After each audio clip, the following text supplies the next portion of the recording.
Jake Morrison had expected many things when he signed up for the Zyran Zix terraforming advisory contract. Alien landscapes. Strange food that glowed in the dark. Absolutely. Having to navigate the complex bureaucracy of an entirely different species. Par for the course. What he hadn't expected was to be assigned a wife. I'm sorry, could you repeat that? Jake stared across the gleaming metal desk at Administrator Vextar, whose crystalline features remained impassively neutral, all foreign. Settlers must be pair-bonded with a native Zyrone for social stability and cultural integration. Vextar repeated in his mechanical translator voice, "It is our most sacred tradition. Your life-matched companion has already been selected through our compatibility algorithms." Jake's coffee mug, filled with something that tasted like cinnamon and starlight, nearly slipped from his hands. "I'm only here for 18 months. It's a temporary assignment. The bond transcends time, human Jake. Your companion arrives tomorrow with the ceremonial contract." Vextar's head tilted, and Jake was pretty sure that was the Zeroni equivalent. Of a dismissive shrug, 20-4 hours later, Jake was still processing the conversation when his door chimed. He'd spent the morning researching Zeroni customs on the planetary net, which had only made him more confused. Apparently, pair bonding involves something called harmonic resonance ceremonies and crystal cave pilgrimages. The door slid open to reveal the most striking woman he'd ever seen, human or otherwise. She stood barely 5 feet tall, with smooth, pale purple skin that seemed to shimmer with an inner light. Her hair was a cascade of golden curls that caught the artificial sunlight streaming through his quarters windows. But it was her eyes that stopped him cold large, expressive and undeniably beautiful, though thankfully just 2 of them, despite what he'd read about Zerone anatomy. "Greetings, life-matched companion," she said in perfect, melodious English, her voice carrying a slight musical quality. "I am Kira Velthari, and I am absolutely delighted to meet you." She stepped forward, carrying a woven basket that glowed softly in what appeared to be a crystal orb that pulsed with internal light. Her smile was radiant and genuine, making Jake's heart skip in a way that had nothing to do with alien atmosphere. Hi, Jake managed, still standing in his doorway like an idiot. "I'm Jake. Jake Morrison." "Jake Morrison," she repeated, testing the name on her tongue. It has a wonderful resonance. "I've brought you a welcome basket with traditional bonding gifts and, of course, our official life match contract."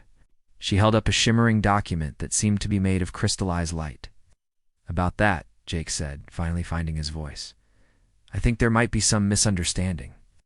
I'm not really looking for a relationship right now. I'm just here to work." Kira blinked her beautiful eyes and tilted her head, her expression remaining cheerfully undaunted. "Oh, that's perfectly fine. Many successful bonds begin with practical arrangements. I've already planned our honeymoon trip to the singing crystal caverns. We leave in 3 days.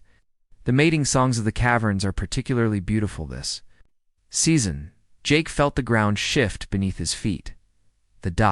Mating songs. "Don't worry," Kira said, stepping into his quarters as if she belonged there, setting down her basket on his table. "I'll teach you the traditional bonding dances first. You'll love them, they're very expressive." As she began unpacking glowing fruits and what looked like ceremonial candles, Jake realized his quiet terraforming assignment had just become infinitely more complicated, and strangely, he found himself looking forward to those dance lessons. The next morning, Jake woke to the sound of gentle humming coming from his kitchen. For a moment, he forgot where he was. Then the events of yesterday came flooding back. He padded out in his sleep clothes to find Kira preparing what looked like breakfast, her golden curls catching the morning light. "Good morning, mate husband," she called cheerfully, turning to beam at him. Jake noticed she was wearing a flowing lavender dress that complemented her skin perfectly. "Mate's husband." Rubbed his eyes. "Is that what you're calling me now?" "It's the traditional term of endearment for bonded partners," Kira explained, approaching him with a steaming cup. "I made you earth coffee with Zyroni honey crystals. The combination should be familiar yet exciting like our partnership." Jake accepted the cup, their fingers brushing. The contact sent an unexpected tingle up his arm, and he saw Kira's eyes widen slightly. Maybe he wasn't the only one feeling this strange attraction. About this bonding thing, Jake said, settling at his small dining table. What exactly does it involve? Kira's face lit up as she sat across from him. Oh, it's wonderful. We have the harmony ritual tonight, where we synchronize our life energies. Then the movement of hearts, that's the dancing I mentioned. After that, we journeyed to the sacred caverns for the joining ceremony under the singing crystals. This happens in 3 days. Time moves differently when hearts align, Kira said dreamily, then focused on him with startling intensity. But Jake, I want you to know I understand your hesitation. On Zyaren 6, we believe that true bonds cannot be forced, only discovered. If at any point you truly wish to dissolve our connection, I will honor that choice. Her sincerity caught him off guard. You would do that? Even though it's your tradition? Your happiness matters more than tradition, she said softly, reaching across to touch his hand. Though I confess, I hope you'll give us a real chance. Jake stared into her earnest eyes and felt something shift in his chest. Tell me about yourself, Kira. What do you do when you're not being assigned to confused terraformers? She laughed, a sound like wind chimes. I'm a crystal harmonist. I'll help maintain the resonance fields that keep our cities stable. I also teach younglings about off-world cultures. When the compatibility algorithm selected you, I spent weeks studying human customs. Is that why your English is so perfect? Partly, she said, a slight blush tinging her purple cheeks darker. But mostly because I wanted to understand you. The algorithm indicated we have compatible energy signatures, but I wanted to connect with your mind as well as your spirit. Over the following days, Jake found himself genuinely enjoying Kira's company. She was intelligent, funny, and surprisingly knowledgeable about terraforming techniques. She'd show up at his worksite with lunch, charming his colleagues with her enthusiasm and asking insightful questions about atmospheric processors. Your mate seems nice, commented his supervisor Torres one afternoon, and she's clearly crazy about you. Jake looked over to where Kira was examining soil samples with the intensity of a seasoned scientist. She's not what I expected. None of the good ones ever are, Torres grinned. Just don't overthink it, Morrison. Some of us would kill for someone to look at us the way she looks at you. That evening, Kira arrived for their first dance lesson, wearing traditional Zyroni ceremonial attire, a flowing gown that seemed to be made of captured starlight. Jake had never seen anything more beautiful. The movement of hearts requires perfect trust between partners, she explained, moving closer to him in his small living space. May I? She placed one hand on his shoulder, taking his hand with the other. The music that began playing from her crystal orb was unlike anything Jake had heard, haunting and beautiful. Harmonies that seemed to resonate in his bones. Just follow my lead, Kira whispered, guiding him into a slow, swaying motion. Feel the rhythm in your heart, not just your ears.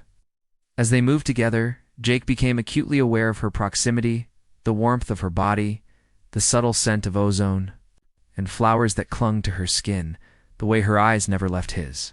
The dance was intimate without being overtly sexual, but there was an undercurrent of connection that made his pulse quicken. You're a natural, she murmured, as they spun slowly, her dress flowing around them both. I have a good teacher, Jake replied, surprised by the huskiness in his own voice. When the music ended, they stood close together, breathing slightly hard. Kira's hands were still on his shoulders, and Jake realized his had found their way to her waist. The air between them crackled with possibility. Jake, she whispered, and he could see his own growing desire reflected in her eyes. Tomorrow's the harmony ritual, he said, though what he really wanted was to close the distance between them right now. Tomorrow, she agreed, but neither of them moved away.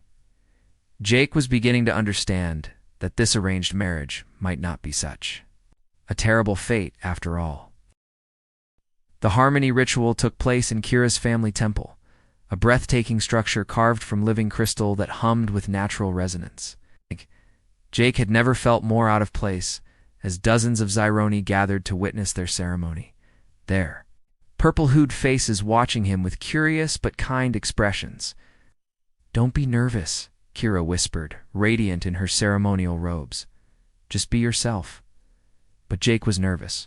Over the past few days, his feelings for Kira had grown from attraction to something deeper, something that scared him. Standing before her family and community, about to participate in rituals he barely understood, he felt the weight of commitment pressing down on him. The ceremony began with Elder Thanari chanting an ancient Zyroni, while crystal formations around the temple began to glow and pulse in rhythm.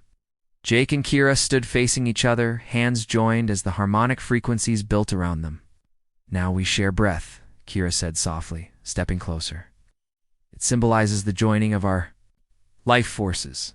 As Jake leaned in, their foreheads touching, breathing in sync, he felt something extraordinary happen. The crystal harmonics seemed to resonate not just around them, but through them. And for a moment, he could swear he felt Kira's emotions as clearly as his own, her hope, her growing affection, and underneath it all, a vulnerability that matched his own. When the ritual concluded, the gathered Ziranai cheered, but Jake barely heard them. He was lost in Kira's eyes, seeing her as if for the first time, back in his quarters later. They prepared for the final dance lesson before their journey to the crystal caverns, but the atmosphere between them had shifted after the ritual.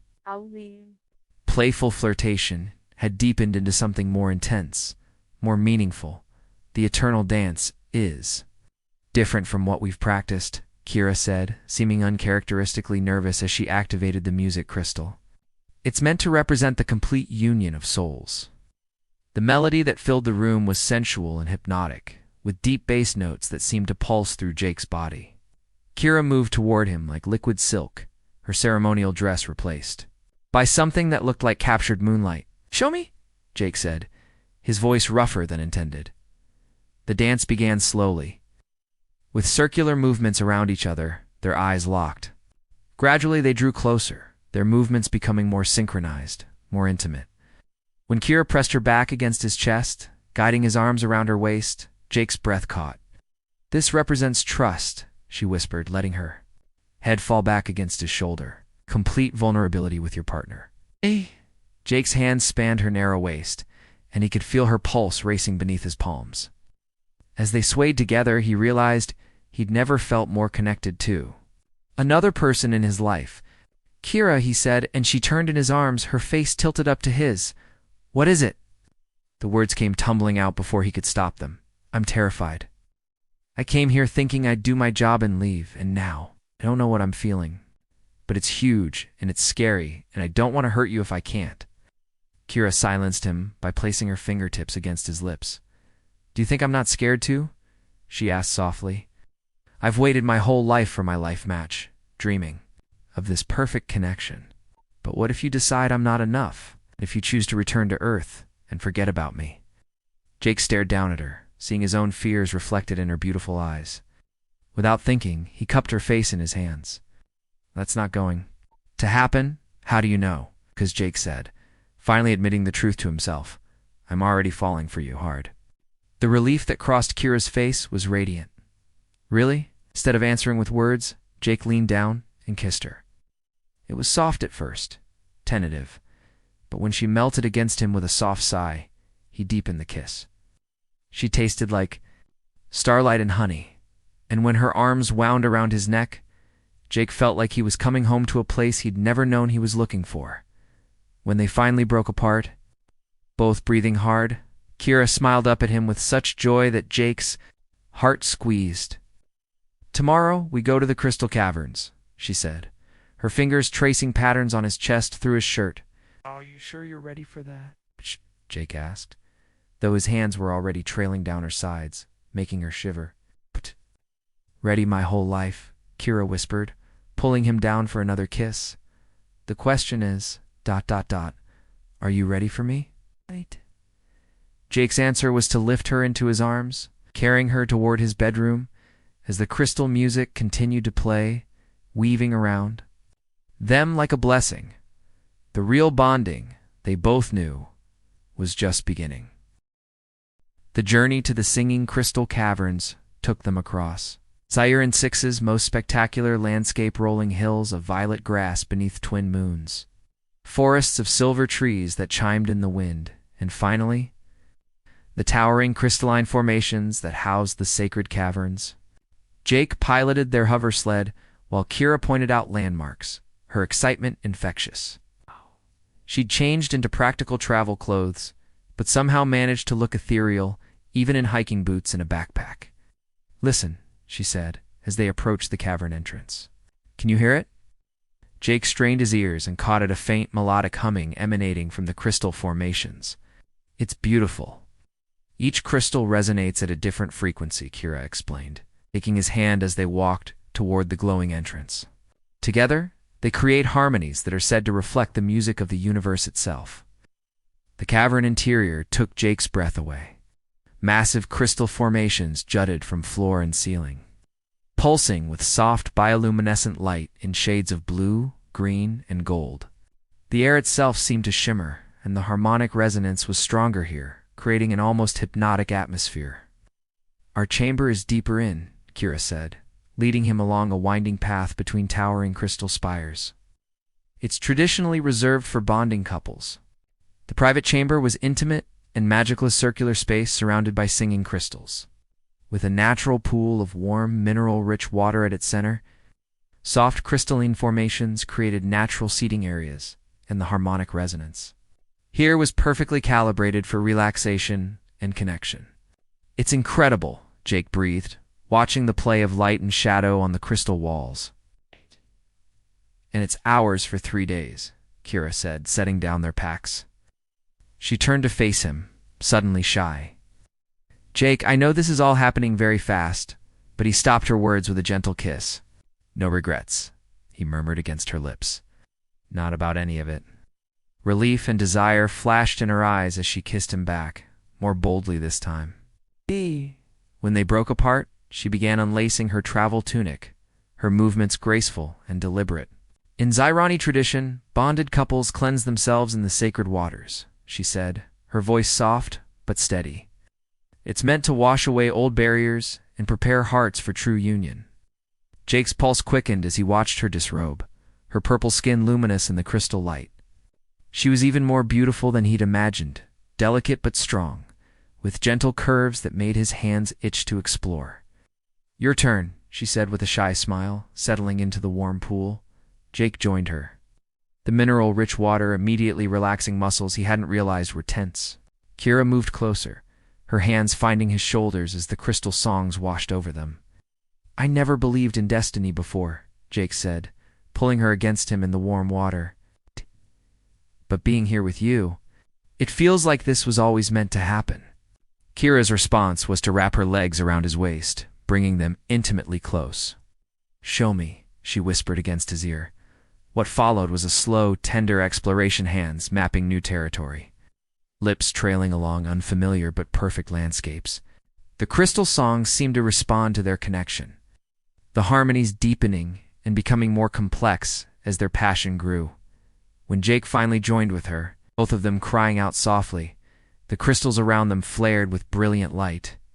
They moved together in perfect rhythm, the harmonic resonance amplifying every sensation until Jake couldn't tell where he ended and Kira began. Afterward, they lay entwined on the soft moss that grew near the pool's edge, the crystals settling into a gentle lullaby around them. "The crystals responded to us," Kira said wonderingly, tracing patterns on Jake's chest. "I've heard of it happening, but I never believed. What does it mean?" "That our bond is recognized by Xyrani 6 itself," she said, lifting her head to look at him. "That we're truly matched souls." Jake brushed a golden curl away from her face. "I love you," he said, the words coming easier than he'd expected. "I know it's crazy, but I do." Kira's smile was radiant. "I love you too. From the moment I saw you, I knew you were the other half of my heart." They spent the next 2 days exploring each other in the wonders of the caverns, making love with increasing passion and intimacy as the crystals sang their approval. Jake learned that Kira was ticklish behind her ears, that she hummed unconsciously when she was happy, and that she could make the crystals respond to her emotions with just a touch. On their final night, as they made love beneath a canopy of singing crystals, Jake realized that his old life on Earth felt like someone else's memory. This alien world, this extraordinary woman, this was home now. I don't want this to end, he whispered as they moved together, the crystal songs building to a crescendo around them. It doesn't have to, Kira gasped, her body arching beneath his. Stay with me, Jake. Make Zion 6 your home. As they reached the peak of their passion together, the crystals exploded in brilliant light, their songs becoming a symphony of joy that seemed to shake the very foundations of the cavern. In that moment, Jake knew his answer. The return journey to the terraforming station felt different. Jake and Kira traveled as true partners now, comfortable in their love and certain of their bond. But as the familiar buildings came into view, reality began to intrude on their crystal cavern bliss. Jake's contract had only 6 weeks remaining. You've been quiet today, Kira observed as they unpacked in his quarters, their quarters now. Though the transition had been so natural, Jake barely noticed when she'd moved in completely. Just thinking about work, Jake said, though they both knew that wasn't entirely true. Over the next few days, Jake threw himself into his terraforming duties with renewed intensity. As if by solving atmospheric pressure equations, he could avoid the larger question looming over them. His colleagues noticed the change. He was happier, more centered, but also more driven, working longer hours than necessary. You're going to burn out at this rate, Torres warned him one afternoon. Everything okay? Jake looked up from his atmospheric readings to see his supervisor's concerned expression. In the distance, he could see Kira teaching a group of young Zironi about earth plants in the botanical section, her enthusiasm making them laugh and clap their hands. My contract's almost up, Jake said finally. Ah, Torres nodded understanding. And my whole career is on Earth. My family, my friends, everything I've built. But, Jake sighed.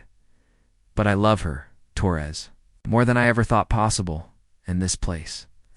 It's starting to feel like home.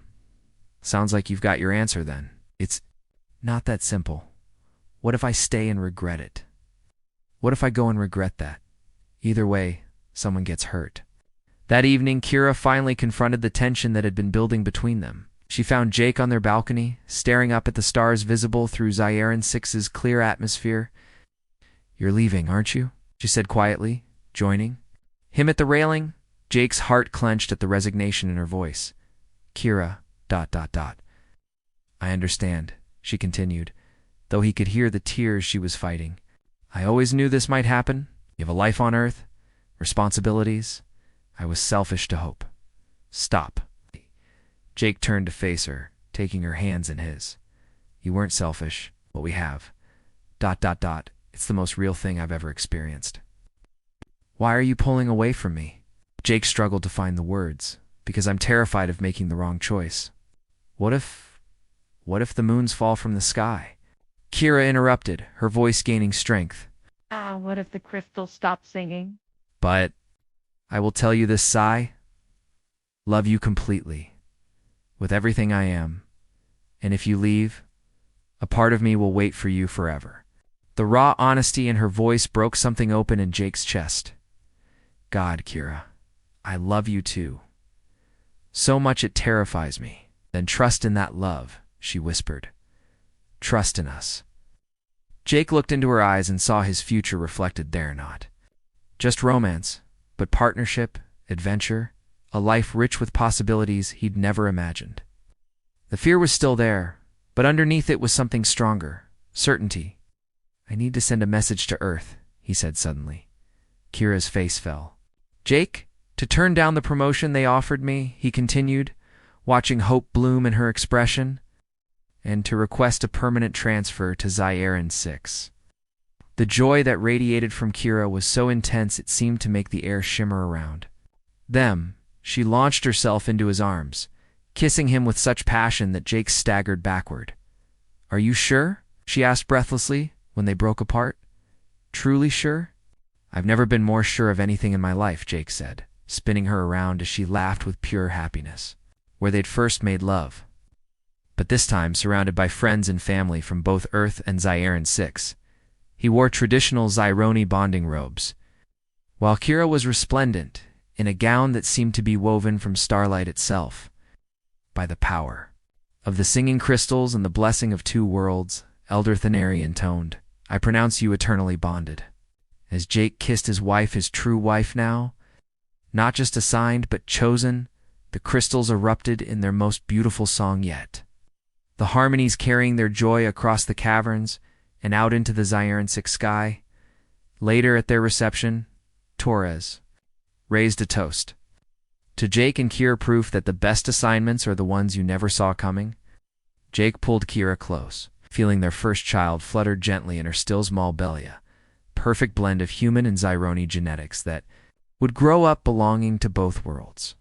No regrets? Kira asked softly, echoing their first night together.